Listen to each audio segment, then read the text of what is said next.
ask you, just finally, given in the wake of that massacre of Israelis on October the 7th, what to you would be a proportionate and reasonable response from the Israeli armed forces to that massacre of their nationals? What would be, you think, reasonable?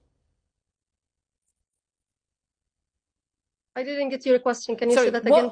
Given the massacre of 1,400 people, Israelis, women, children, the taking of hostages, 199 hostages, all of the horrific atrocities involved in that massacre by Hamas, what do you believe, as a Palestinian journalist living in Gaza City, what would be a proportionate and reasonable response from the Israelis to that? You know what is the saddest thing here is that no, answer my question, please. You know, we only hear the mainstream media or the media in the West. No, please, Waafa. Please answer my question. What you're saying that the response of the Israelis right now is unacceptable. You're calling it a massacre. What would be a reasonable response? It's ethnic cleansing. Okay, so what would be a reasonable response? You know, like we have been suffering, have been subjected to the Israeli occupation of brutality and oppression since nearly 75 so what years. Would be a reasonable response? And even we have 5,000 Palestinians are still in the Israeli occupation jails. We have 170 Palestinian kids that are still in the Israeli jails. We have nearly 40 Palestinian women inside the Israeli jails. Waafa, you're a journalist. You're a journalist. Yeah. I'm a journalist. I'm asking you, from the perspective as a Palestinian woman living in Gaza City, what would be, if you think the Israeli response is unreasonable, disproportionate, it's wrong, what would be the right, proportionate, reasonable response to 1,400 of your people being massacred?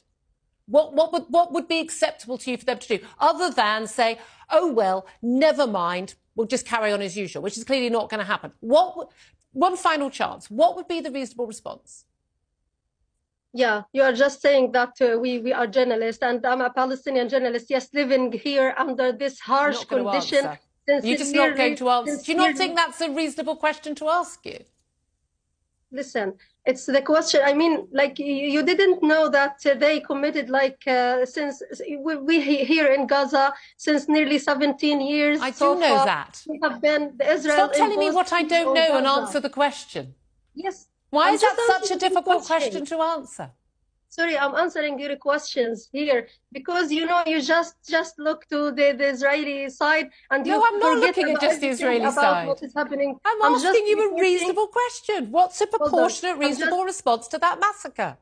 You know, like, listen, I'm just reporting what I see as a journalist from here, from Gaza. I saw that the Palestinian people are suffering on a daily basis because of the Israeli brutality against them. The occupation... And because of Hamas's brutality. Listen, the Israeli occupation, they are using brass bombs.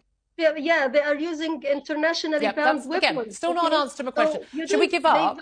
Should we just give up? You're not going to answer the question. We'll have to leave it. It is a collective punishment. What is happening here is a collective punishment. So what would be the correct response?